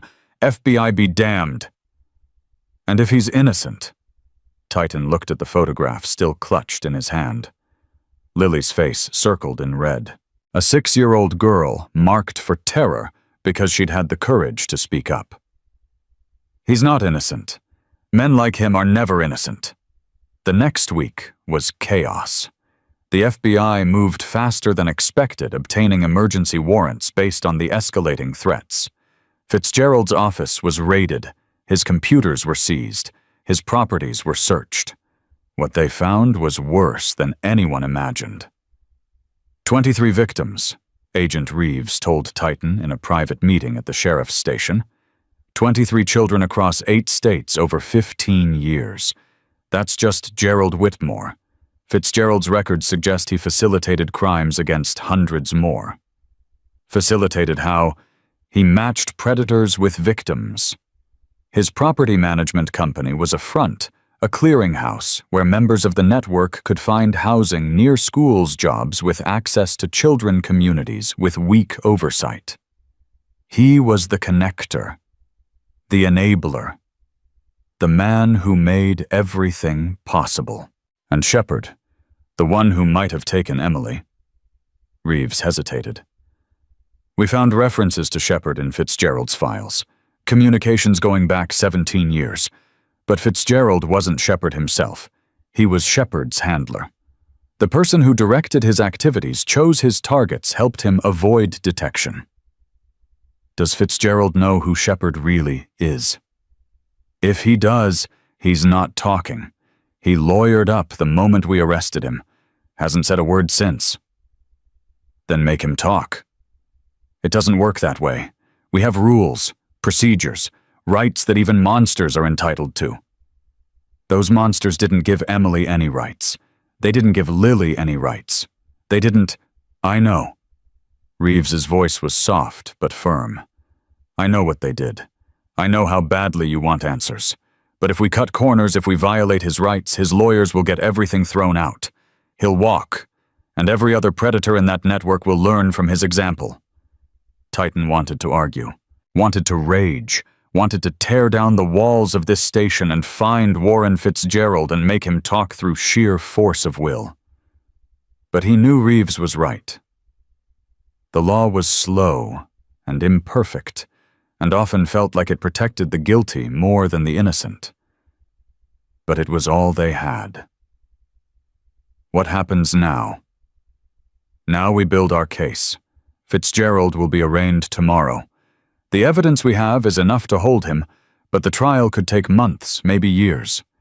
During that time, we'll keep working the network, keep identifying members, keep building toward the day when we can take down the whole organization. And Shepard, I won't stop looking. I promise you that. It wasn't enough. It would never be enough. But for now, it was all Titan could hold on to. The community meeting 2 days later drew 3 times as many people as the first one. The news about Fitzgerald had spread like wildfire. The county commissioner, a pillar of the community, revealed as a monster who had spent decades helping predators hurt children. People were angry, scared, looking for someone to blame. and not all of them blamed the predators. "This is your fault." A man near the front of the room stood up, pointing at Titan. "You brought this attention to our community. You stirred up trouble that should have been left alone. Now we've got FBI agents crawling all over town, reporters calling our homes, our children afraid to go outside." "Your children should be afraid," Titan replied calmly. "Not of strangers, but of the people who were hurting them right under your noses." "Vigilante nonsense. You're not cops. You're not FBI. You're a bunch of thugs on motorcycles who think you can play hero. Well, look what your heroics got us: chaos and fear and a community torn apart. Would you prefer we'd done nothing, that Lily Harper had been taken by Gerald Whitmore while you looked the other way?" The man's face reddened. That's exactly what you mean." Lily's father stood up from across the room, his voice shaking with emotion. "My daughter ran to these men because she knew they'd help her. She was right. They stopped a monster. They saved her life. And if that makes your life uncomfortable for a while, tough." Murmurs of agreement rippled through the crowd. The angry man sat down, still fuming, but outnumbered. Titan stepped forward. "I understand this is hard. I understand you're scared and angry and looking for answers. But the enemy isn't the people who exposed the truth. The enemy is the network of predators that's been operating in the shadows for years. The men who hurt your children, the man who helped them do it." "How do we know it's over?" a woman asked. "How do we know there aren't more like Fitzgerald still out there?" "There probably are. That's the ugly truth. The Lighthouse Collective has members across the country. We've arrested 2 here, but the network is still active, still dangerous. So what do we do? You stay vigilant. You watch for warning signs. You teach your children to speak up when something feels wrong. And you support the people trying to bring these monsters to justice. Like your motorcycle club. Like anyone willing to stand between predators and children. We're not perfect. We're not law enforcement. But we're here, and we're not going anywhere." After the meeting, a woman approached Titan. She was in her 30s with tired eyes and the drawn look of someone who hadn't slept in days. "Mr. Morrison, my name is Sarah Chen. I need to talk to you." "What about Gerald Whitmore?" Her voice broke slightly. My son. 8 years ago, my son was one of his victims." Titan felt his chest tighten. "I'm sorry. I always knew he was out there somewhere, the man who hurt my boy. I never thought I'd get answers. And then I saw the news, saw his face, saw that someone had finally stopped him." Tears streamed down her face. "I needed to thank you. To tell you that what you did, it matters. Maybe not to anyone else, but to me, to my son, it matters." "Your son? How is he?" "He's 22 now, in therapy, struggling, but alive, surviving." She grabbed Titan's hand. "That's because of you. Because you believed a little girl. Because you didn't look the other way." Over the next hour, 7 more families found Titan. 7 more parents whose children had been victimized by Gerald Whitmore or others like him. 7 more stories of pain and survival and desperate gratitude. By the end, Titan felt hollowed out, exhausted by the weight of all that suffering. Bear found him sitting alone behind the community center, staring at nothing. "Heavy night. Heavier than I expected." "That woman, Sarah Chen. Her son was Whitmore's first confirmed victim." "I know. 8 years old, same age as Lily." Bear sat down beside him. "I've been thinking about Emily." Titan stiffened. "Don't." "I have to. Because I knew her too. I remember her birthday parties, her laugh, the way she used to call me Uncle Bear, even though I'm not her uncle." His voice roughened. "She deserved better. They all deserved better." "I know." But Titan, what you did today, what you've been doing for 15 years, it helps. Maybe not enough. Maybe never enough. But it helps. Every child we protect is a child who gets to grow up. Every predator we stop is one less monster in the world. It doesn't bring her back. No, nothing will. But it honors her memory. It gives her death meaning. And I think if Emily could see you now, she'd be proud. Titan felt tears sting his eyes. He blinked them back, but his voice came out rough. I miss her every day. I know you do. When I saw Lily at the festival, standing there terrified, asking for help, for a moment I saw Emily. I saw my daughter asking me to save her, asking me to be the father I couldn't be 15 years ago. You couldn't have saved Emily. You weren't there. You were overseas, serving your country. I should have been there. You were where duty put you. The man who took Emily, he's the one who failed her, not you, never you. They sat in silence for a long moment. The night was quiet now. The crowd dispersed the chaos of the past week, settling into something almost peaceful. Then Titan's phone buzzed. A text from Agent Reeves Fitzgerald is talking. He's giving up names. Get to the station now. You'll want to hear this. Titan stood so fast he nearly tripped. Fitzgerald broke. What? He's cooperating. He's naming names. Titan was already moving toward his bike. This could be it, Bear. This could be everything we've been waiting for. They arrived at the station 20 minutes later. Reeves met them at the door, her expression a mixture of exhaustion and barely contained excitement. He started talking 2 hours ago. His lawyers tried to stop him, but he said he wanted to clear his conscience. What's he saying? Everything. Names, locations, methods. He's given up 12 members of the network so far, including 3 we didn't know about. And Shepard? Reeves's expression shifted. Something complicated flickered across her face. That's why I called you in person. Morrison. Fitzgerald confirmed that Shepard is real, that he was one of the network's most prolific members, and he confirmed something else. What? Shepard retired 5 years ago, stopped hunting, dropped off the grid. She paused. But before he retired, his last confirmed victim was a 6-year-old girl in Arkansas, 15 years ago. Emily. The world seemed to tilt.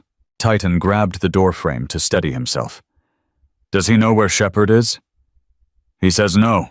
Claims Shepard went dark completely. Changed his identity. Disappeared. Reeves took a breath. But there's something else. Something I need to show you before we go any further. She led him to a small room where a television monitor displayed a paused video feed. Fitzgerald sat in an interrogation room, looking smaller and older than he had at the community meeting. His expensive suit was rumpled. His silver hair was disheveled. His eyes were red-rimmed. This is from an hour ago, Reeves said. She pressed play. On the screen, Fitzgerald leaned forward. You want to know about Shepard? I'll tell you about Shepard. He was the best, the most careful, the most patient. 20 years of hunting and not a single arrest, not a single close call. He was a ghost. The interrogator's voice came through the speakers. How did he avoid detection for so long? Fitzgerald laughed bitterly. Because nobody suspected him. He wasn't some creep lurking in playgrounds. He was a family man, respected in his community, active in his church, the kind of person parents trusted with their children. Do you know his real identity? I know what he told me. Whether it was true... Fitzgerald shrugged. He said he had military background. Special forces, maybe.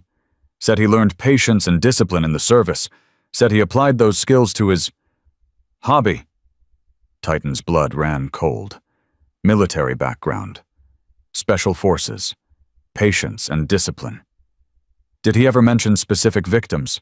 He kept trophies. Not physical ones too risky. Photographs. Videos. He had a collection going back decades, hundreds of children. What happened to the collection? He told me he destroyed it when he retired. Said he was done. Said he'd found something better than hunting. What did he find? Fitzgerald's smile turned cruel.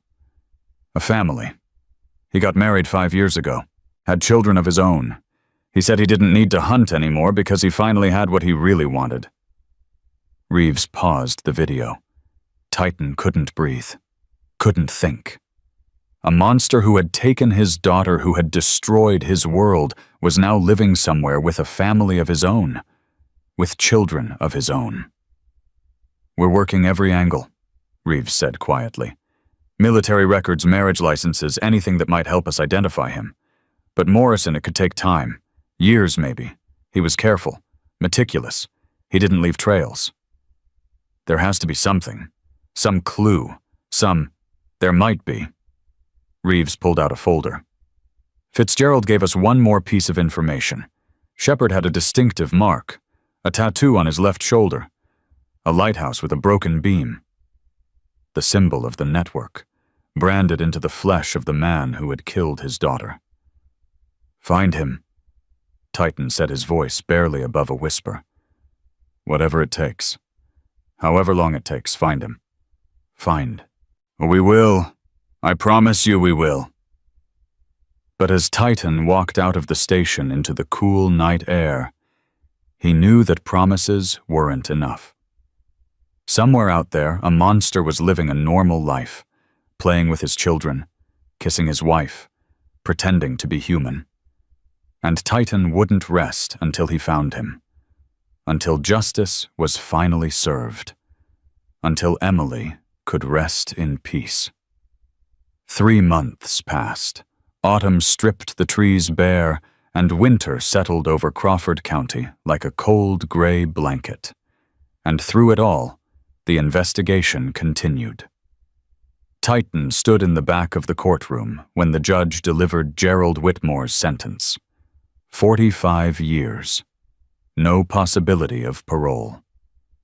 The number echoed through the chamber like a thunderclap. Whitmore didn't react. He sat slumped in his chair, staring at nothing, a broken man who had finally run out of victims and excuses. His lawyer whispered something in his ear, but Whitmore just shook his head slowly. In the gallery, Sarah Chen wept openly.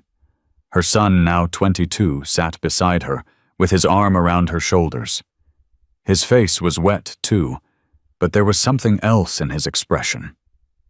Relief. Closure. The beginning of peace. Lily Harper wasn't there. Her parents had decided she was too young to witness the proceedings, but Titan had promised to tell her the outcome. 45 years, he said into his phone as he walked out of the courthouse. He'll die in prison. On the other end of the line, Lily's voice was small but steady. Good. How are you feeling, little warrior? Better. I had a nightmare last night, but Mommy said that's normal. She said the nightmares will go away eventually. Your mommy is right. They do go away. It just takes time. Mr. Titan. Will you come visit soon? I made you a drawing. It's you and Bear and all the other bikers. You're wearing capes like superheroes. Despite everything, Titan smiled. I'll be there this weekend. Save that drawing for me. I will. Bye, Mr. Titan. Bye, Lily. He hung up and found Bear waiting for him on the courthouse steps. 45 years, Bear said. Not enough, but it's something. Fitzgerald's trial starts next month. Reeves says they've built an airtight case. He's looking at life without parole. Good. They walked toward their bikes in silence. The winter wind cut through their leather jackets, but neither man seemed to notice. They'd ridden through worse. Any word on Shepard? Bear asked. Titan's jaw tightened. Nothing solid. Reeves has a team working at full time, but he covered his tracks well. Military records show 347 men with special forces backgrounds who left the service around the right time frame. They're working through them one by one. That could take years. I know. And if they never find him... Titan stopped walking. He turned to face Bear, and his eyes held something that hadn't been there before. Not rage, not desperation, something quieter, deeper. Then I keep looking, for the rest of my life if I have to. Emily deserves that much. Bear nodded slowly. We all keep looking. The whole club. You're not alone in this, brother. I know that too. They mounted their bikes and rode out of town, heading toward the small cemetery where Emily Morrison had been buried 15 years ago. Titan made this trip every month, rain or shine, summer or winter. He'd missed too many years of her life. He wouldn't miss the chance to remember her. The cemetery was quiet. Snow dusted the headstones like powdered sugar. Titan walked alone to the small grave marker in the back corner, the one with the angel statue he'd commissioned with his deployment bonus. Emily Rose Morrison, beloved daughter, taken too soon. He knelt in the snow, not caring about the cold seeping through his jeans. Hey, baby girl, it's Daddy. The wind rustled through the bare branches overhead, and for a moment he could almost imagine it was her voice. I caught another one. A bad man who hurt a lot of kids. He's going to prison forever. He can't hurt anyone else. His voice cracked. I wish I could have caught the one who hurt you. I'm still trying. I promise you I'm still trying. He pulled out a photograph, worn and creased from years of handling. Emily at 5 years old, grinning at the camera with her front teeth missing. The last picture taken before she was taken. A little girl named Lily reminded me why I do this. She's brave like you were brave. She spoke up when she was scared. She trusted strangers to help her because her teacher told her about our patches. He pressed the photograph to his chest. I think you would have liked her. I think you would have been friends. He stayed there for a long time, talking to his daughter's grave, telling her about the case and the network, and the small victories that somehow felt both enormous and insufficient. When he finally stood, his knees ached, and his face was wet with tears. He hadn't noticed crying. Bear was waiting at the cemetery gate, giving him space, but not leaving him alone. Ready? Bear asked. Yeah, let's go. 2 weeks later, the threat that had been hovering over the steel wolves finally materialized. Titan woke to the sound of breaking glass.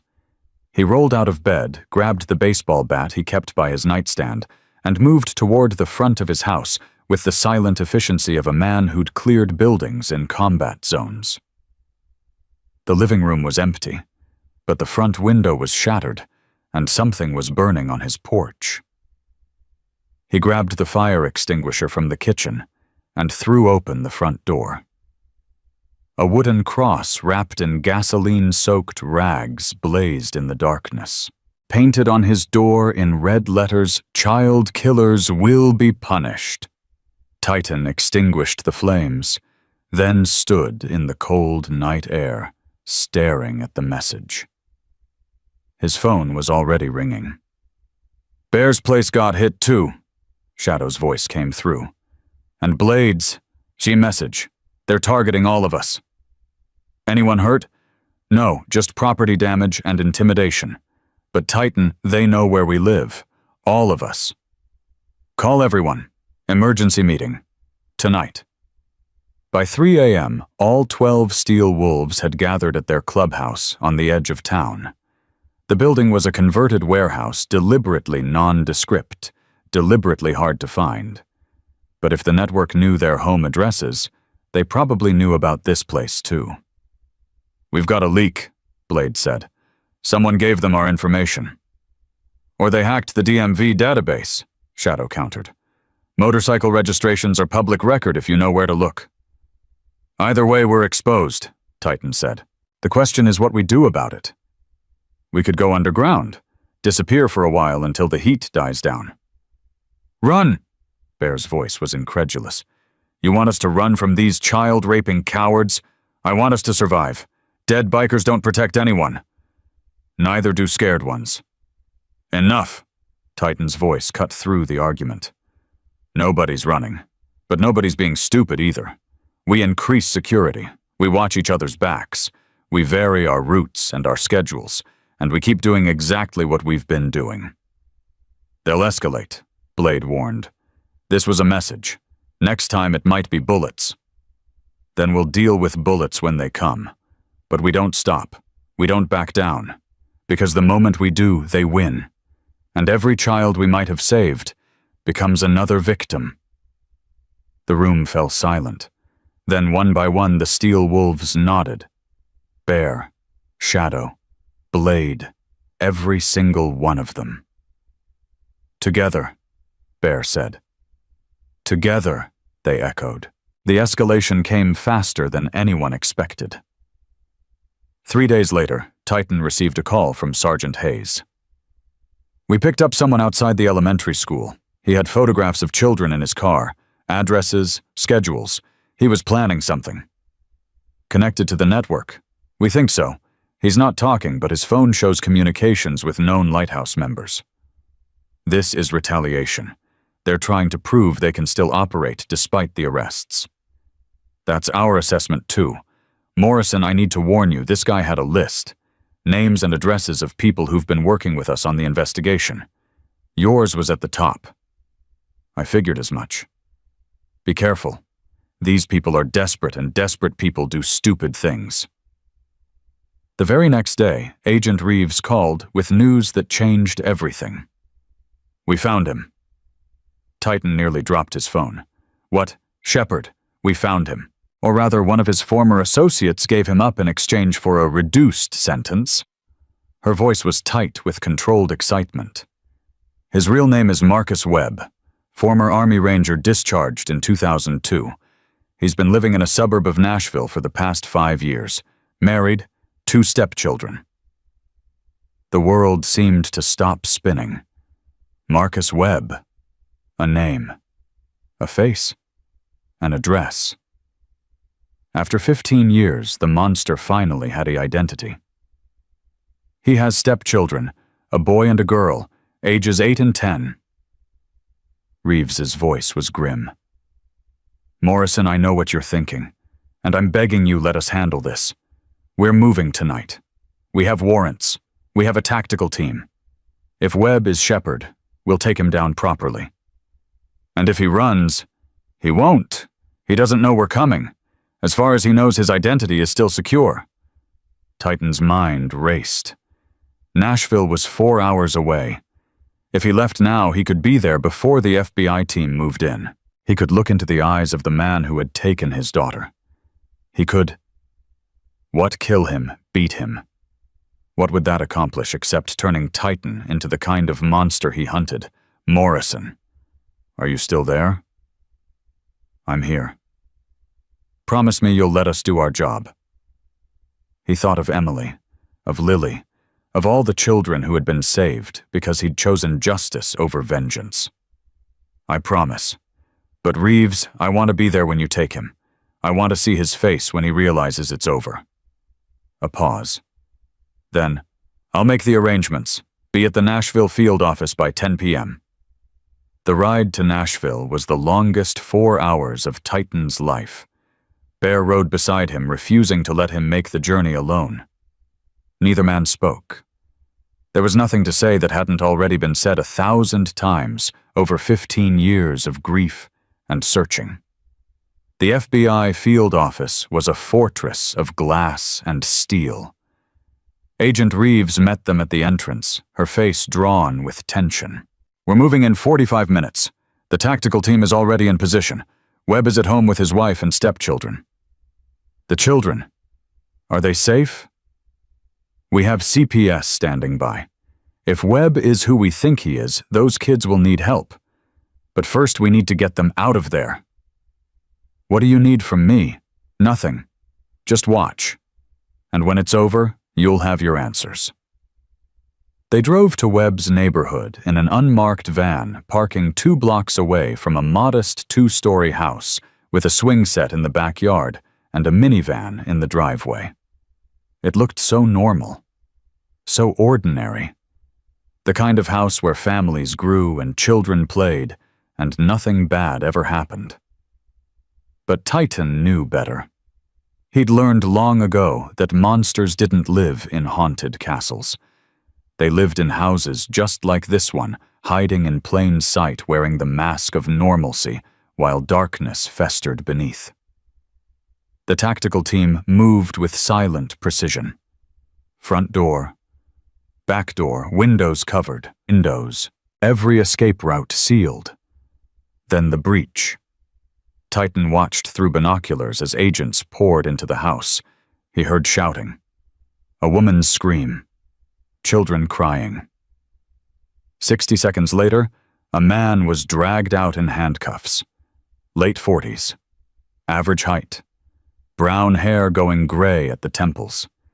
He was wearing pajamas and slippers, the picture of domestic innocence interrupted. But when the agents turned him toward the street, Titan saw his face. And he knew. He knew with absolute certainty that this was the man who had taken Emily. Not because of any evidence, not because of any logical deduction, but because of the eyes. Cold, flat, dead. The eyes of someone who had looked at a 6-year-old girl and seen nothing but an object to be used and discarded. "That's him," Titan whispered. Bear's hand gripped his shoulder, holding him in place. "Easy, brother. Let them do their job." "I know it's him. I know it. I know you do." They watched as Webb was loaded into an FBI vehicle. The man didn't struggle, didn't protest. He just accepted it, like he'd been expecting this moment for years. As the vehicle passed their van, Webb's head turned. For one brief instant, his eyes met Titan's through the window, and he smiled. A cold, knowing smile that said, "You caught me, but you'll never undo what I did. You'll never bring her back." Titan felt Bear's grip tighten as his whole body tensed with the urge to tear through the van's door and wrap his hands around that monster's throat. "Don't," Bear said quietly. "He wants you to lose control. Don't give him the satisfaction." The moment passed. The vehicle drove away. And Titan was left sitting in the darkness, shaking with rage and grief and something that might have been relief. It was over. After 15 years, it was finally over. The trial took 6 months. Marcus Webb, also known as Shepard, was charged with 17 counts of kidnapping, 23 counts of sexual assault of a minor, and 3 counts of murder, including the murder of Emily Rose Morrison. Titan testified. He told the jury about his daughter, about her smile, about her laugh, about the morning he'd kissed her goodbye before deploying overseas, not knowing it would be the last time he'd ever see her alive. Sarah Chen testified. So did a dozen other parents whose children had been stolen by the same monster. And in the end, justice was served. Life in prison. No possibility of parole. Ever. Webb was led out of the courtroom in chains, and this time he didn't smile. This time his eyes were empty, defeated. The mask had finally crumbled, revealing the hollowness underneath. Titan watched him go and felt nothing. No satisfaction. No closure. Just a vast, aching emptiness where his rage had lived for 15 years. Bear found him outside the courthouse. "How do you feel?" "Empty." "That's normal. You've been carrying this weight for so long you don't know how to exist without it." "What do I do now?" "Same thing you've been doing. Protect kids. Honor Emily's memory. Live the kind of life she would have been proud of. Is that enough? It has to be. Because that's all any of us can do. 1 year later, Titan pulled his bike into the Crawford County Summer Festival parking lot. The sun was bright. The air was warm. Children's laughter echoed across the fairgrounds. He sat on his bike for a long moment, watching families stream through the entrance. Fathers carrying daughters on their shoulders. Mothers pushing strollers. Grandparents holding tiny hands. Life continuing despite all the darkness in the world. "You okay?" Bear asked, pulling up beside him. "Yeah, just thinking." About Emily. About all of them. Emily, Lily, the hundreds of kids we've helped since this started, the thousands we might help in the future. The Guardians program has tripled in size this year. Chapters in all 50 states now. International expansion starting next month. I know. You started something Titan, something bigger than any of us imagined. Before he could respond, a small figure broke away from the crowd and came running toward them, blonde hair flying, pink dress billowing, a smile so wide it seemed to split her face in two. "Mr. Titan, Mr. Titan." Lily Harper launched herself at him like a tiny missile. He caught her easily, swinging her up into his arms. "Hey, little warrior, look at you, you've gotten so tall. I'm 7 now, I had a birthday. I know, I sent you a present, remember? The motorcycle helmet Mommy says I can't ride until I'm older, but I wear it when I ride my bicycle." Her parents approached more slowly, their faces warm with gratitude that hadn't faded in the year since that terrible day. "Mr. Morrison," James Harper said, extending his hand. "Good to see you again." "Good to see you too. How's she doing?" "Better every day. The nightmares have stopped. She's back in school making friends, being a normal kid." His voice thickened. "Because of you. Because you believed her, when it mattered most. She believed in herself. I just followed her lead." Lily tugged at his vest. "Mr. Titan, I want to show you something." "What is it?" She pulled a folded piece of paper from her dress pocket and handed it to him. He opened it carefully. It was a drawing. Crude, but recognizable. A tall man in a leather vest stood in the center, surrounded by smaller figures on motorcycles. Above them, written in careful 7-year-old handwriting, "My Heroes." And in the corner, a small angel with blonde hair and wings floating among the clouds. "That's your daughter," Lily said softly. "My mommy told me about her. She's watching from heaven, right? She's proud of you, right?" Titan's vision blurred. He pulled Lily close, hugging her tight, letting the tears fall where they may. "Yes, sweetheart," he whispered.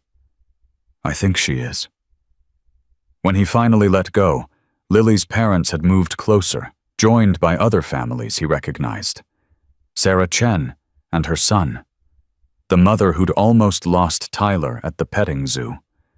Dozens of faces he'd come to know over the past year, people whose lives had been touched by the Steel Wolves' mission. "We wanted to do something," Sarah Chen said, "to thank you properly."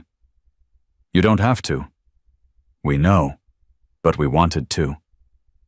She gestured toward the festival entrance.